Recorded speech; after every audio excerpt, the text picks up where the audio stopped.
Hello, everyone. This is Grace with Chapter 8 podcast. Today, we will continue with our series from my book, Missing Pieces. So, let me give you a brief synopsis of last week's show. We talked about hoarding, how we can transmit STD in the realm of the spirit from one person to another. We talked about social transmitted disease, spiritual transmitted disease. We also talked about people, places, and things. We touched on emotions and deception. I want to provide some examples today and share some life experiences. Let me start by saying dealing with the emotional side of hoarding that takes on a life of its own at a whole new level. We hoard people with our emotions by being controlling, whether it's our children, spouses, employees, etc.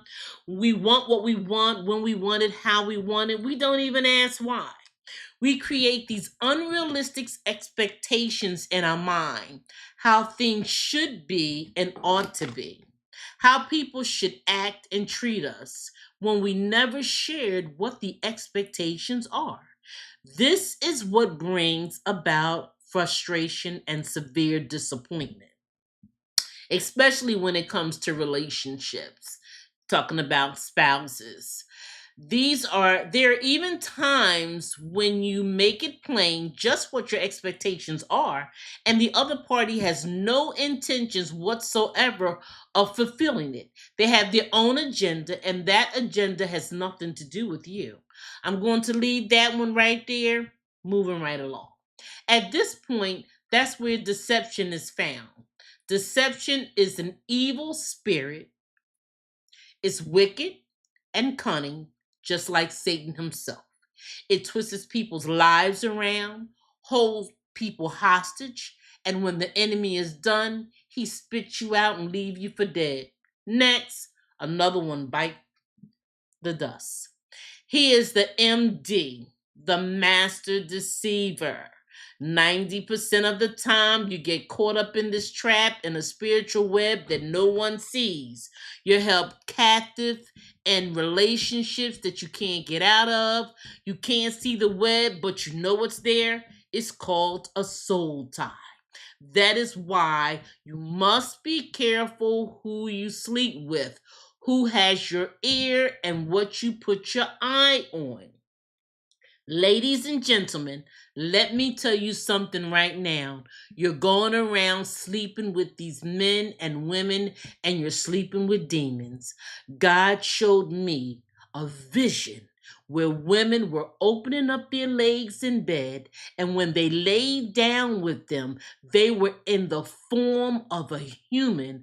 But when he inserted his penis in her, he turned into an animal with wings. His face was that of a dragon, and skin tone was a greenish gray with scales. Very demonic looking. In the flesh, they look like humans, but they're not. Example, check this out, guys. There was a murder that was committed where a young girl in her early 20s, she was in a relationship with the guy. She had a 2-year-old son by a person. He was the cutest little boy you ever wanted to see. He killed her, stabbed her 100 times, and took his son and threw him in the lake, and the police found him in an alligator's mouth dead.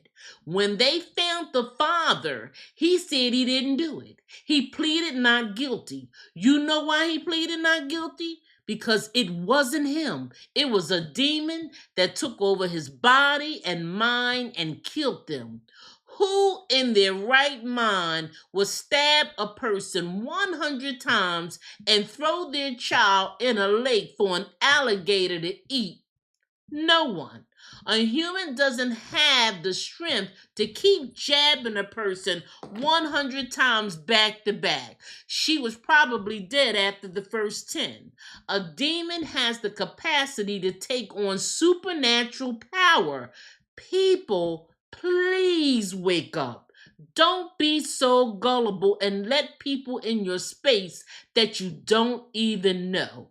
This goes for women and men. Women using their children as a weapon to take out vengeance on a man who suffers, the child, oftentimes the grandparents as well. You don't give me what I want, when I want it, how I want it, you don't see the child. That child is not a pawn. We are not playing chess here, guys. These are human beings that need both parents for proper child development. Before I dismiss the subject, let me share a little something.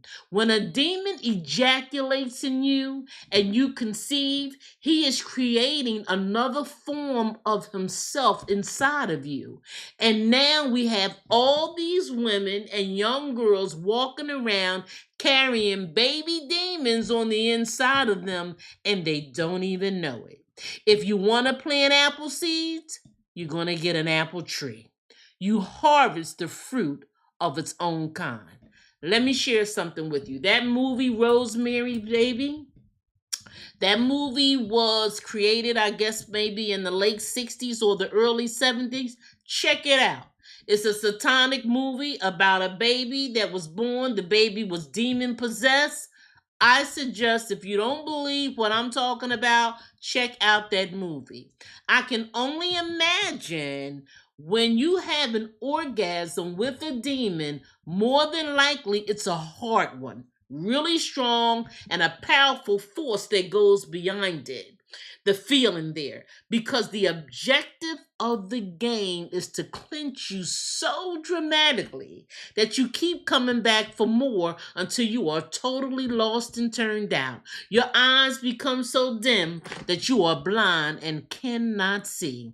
The crimes are getting gross, the world is getting darker, but no one wants to share the truth behind the dark side of intimacy. God created intimacy to be something beautiful, sacred, in the original manner in which God created it to be. Be careful, be alert, pay attention to the eyes of a person. Demons often reveal themselves through their eyes. The Bible says clearly Satan walks around like a roaring lion, seeking whom he may devour. His mission is to destroy you. 1 Peter 5:8. Check it out for yourself. Don't take my word for it, okay? The devil is a prowling predator. He is like a clown. I hit on that last week, where you're looking at one thing with the naked eye, but underneath, he is someone else. Ladies, keep your legs closed, ladies. Go get to know before you go. And men, keep your feet in your pants. Getting in them panties is not where you want to dance. Keep it safe, keep it clean. Until we meet again, thanks for listening. I thank God for the contents of this message. I'll see you next week.